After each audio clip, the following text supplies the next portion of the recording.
guys, welcome back. Hey, for today I do a special video because it seems that there's a lot of people that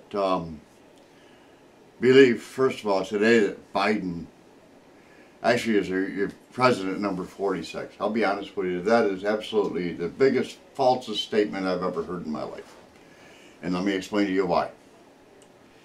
It was declared by the media, including Fox News, which really blew me away because I trusted Fox, and now I don't. I don't trust Fox at all because they lied. They called Arizona before even a quarter of the votes were even counted, and they're holding to their guns on that one. But everybody, I mean, AP came out today and said, hey, Biden's your new president. And ABC, MSNBC, and all the rest of them jumped right on the bandwagon and said, yes, Biden won, Biden won, Biden won, and people are celebrating in the streets. Let me ask you a question. I'm gonna make this like a multi-part question because this is like really gonna blow your mind away probably too. First of all is, how can Biden be classified as a winner when in Michigan there were voting machines that one machine alone had 6,000 votes that were for Trump that got counted for Biden? Alright, that same machine is used in 47 counties in Michigan. That same machine is used in 27 states, including Arizona, Nevada, Pennsylvania, and again, many others. So when you have a machine that can't tally votes correctly, well, then you have a problem. Alright, so there you go, Mr. Biden. You're not my president. Actually, until the inauguration day, President Trump is still going to be my president. He's going to be your president. Whether you like him or not doesn't matter. I know him as a person, so as a person, I think he's probably one of the most outstanding, upright persons I've ever met in my life. But I don't know him like you do because I don't know him by his tweets. I know him by his conversations that I've had with him. So there's a difference. I understand that. Alright, and then you go to Pennsylvania. In Pennsylvania they had what was called Act 77. That's a law. In Pennsylvania, Act 77 clearly states that when the elections poll closes at 8 p.m., all votes after that 8 p.m. deadline cease to exist. That means if you show up to the poll at 9:30 at night and they're closed, well, you don't get a chance to vote. Same goes for anything that happens when you do a mail-in voting. If your vote is not at the counting house by 8 p.m., your vote just don't count because it got there too late. The Pennsylvania State Supreme Court 2 weeks ago had said, yeah, that Act 77 law, it's not going to work while this COVID-19 thing's going on. During the pandemic, we need to extend them lines, so we're gonna add 2 weeks to that. That's going in front of the Supreme Court, and the Supreme Court's going to be, nah, it's not going to happen that way because Act 77 is written in stone. The only way to change it would be if you would have come out sooner and said, you know, it's unconstitutional or something like that, and put it back to the legislature, who are the group that can actually make a law. The Supreme Court can't make law. And it doesn't matter if it's state Supreme Court or the federal Supreme Court. They can't make law. That's not what they're there for. And because Pennsylvania State Supreme Court changed how they believe that Act 77 should be perceived and used, they basically said, okay, we're going to make law. But they can't. That's what the legislator's for. Alright, so you got a lot of things going on in this election that are going to really be blown away. Alright, now here's my take on this one, and this is my own take, and because I did stay up, I watched it. I didn't have to work Wednesday morning, so I was able to be up as long as I needed to be. And it was probably 3:30 in the morning by the time I went to bed. And at that point, there were states that were calling Trump, and he was up. He had enough votes to be president again. And then I went to bed. What happened? Sometime around 4:30 a.m., all of these counting houses started getting what was called ballot dumps. And in those ballot dumps were a lot of ballots. In one particular area, there was over 130,000 ballots. In the morning, I'm going to remind you, in all these areas, they stopped counting because, you know, hey, law doesn't say we have to keep counting. We can stop. Yeah, they stopped, they left, they came back, and holy shit, there's all these new votes on the floor. In this one area, there was 130,000 votes, or ballots, that needed to be counted. Out of those 130,000 ballots, not one single one was for Trump. Okay, now this was in an area where he was winning at a 59% rate of all ballots counted.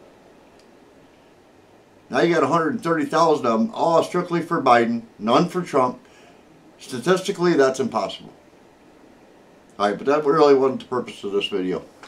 None of that was. It's just a lead up to it. Because people think that I don't know what's going on. They think I'm naive. I'm not educated. Well, this is the educational part of my video. This is where we begin. This is a book that I just finished reading. And I'll be honest with you, if you can afford to spend 20 bucks, this is a book worth buying. If you watch Mike Huckabee on YouTube, and he's very smart, he's an awesome Christian, this is his book. It's called The Three C's of the Three C's that make America great: Christianity, capitalism, and the Constitution. At the back of the book, he adds a fourth C. It's called corruption. I like this book so much that I actually reached out to Governor Mike Huckabee, and I asked him if he could do me a favor and put that out in audio form, because I know a lot of people would listen to it in their CD player or their cassette player in the car or whatever, and probably learn more from it than they do reading, because that seems to be a problem today. Reading and comprehension is terrible in our country now. Hell, people were so bent on, oh, the news is going to tell me what's going to be the truth, that I don't need to learn it myself. And the fact of the matter is that the news you're watching isn't going to give it to you. Now, if you watch Newsmax, that's a different story. Newsmax actually just took a major chunk out of Fox News. But there's other ones out there too. Dr. Steve Turley's a really good one. Next News Now's network is really good. And there's more. There's more. If you go on over to like BitChute, you can watch Del Bigtree. And Del Bigtree has the D-Train. And I'll be honest with you, that guy is very smart. He's well educated. And he talks to all the top professionals about everything going on with this COVID. And he's really good too. Alright, so now we're going to go one more away. I have not read this one yet. But it makes a lot of sense to me. And that's why I bought it. And that's why when ACB was being brought up, Amy Coney Barrett, I thought that this book was the reason why she was being brought up. I've still yet to read it yet. But this is another good book. Again, it's about 20-25 bucks. This one's a little bit more expensive because it's hardcover. Mike's was a paperback. But it's got One Vote Away: How a Single Supreme Court Seat Can Change History by Ted Cruz. And you know what? Amy Coney Barrett did just change the history of our Supreme Court. People wonder, well, how did that happen? Well, you know how that happened was because Amy Coney Barrett is a constitutionalist. She's a centrist. She's going to stay right down the line. Everybody's, oh, but she's Catholic. Our country was built on religion. If you go through and you read the Constitution, the Bill of Rights, our Lord and Savior is mentioned many, many times all the way through all of it. So, yeah, she's a Christian. Catholic. I'm not a Catholic, but that's okay. She's a Christian. Alright, this one here, this one is really good. Awesome book. Awesome book. This is by Peter Schweizer. Clinton Cash. Oh my God. You want to learn about the corruption in this country? Right there. That's the book you want to get. Again, it's about 25-30 bucks. It's hardcover. It's an awesome book. And it really, really tells you about all of the shenanigans that Hillary and Bill Clinton have been pulling, along with what's going on with their foundation and all that stuff too. And I'll be honest with you, it's a really good read. It's well worth your time. Alright, now here's another one that I have not read yet. This is by Porter Stansberry. The American Jubilee. A national nightmare is closer than you think. It's coming to America soon, folks. If you get a chance, you want to read this book because, again, $30, hardcover, good book. Go to one that's a little bit more expensive and one I've extensively been reading. Alright, for those of you who watch Fox News, and you watch specifically the 5, you've got all of these people like George Gutfield and them on there that are always very conservative, but you always have that one strange person on that show. That one strange person's name is Juan Williams. And for the life of me, I mean, this is a thick book, okay?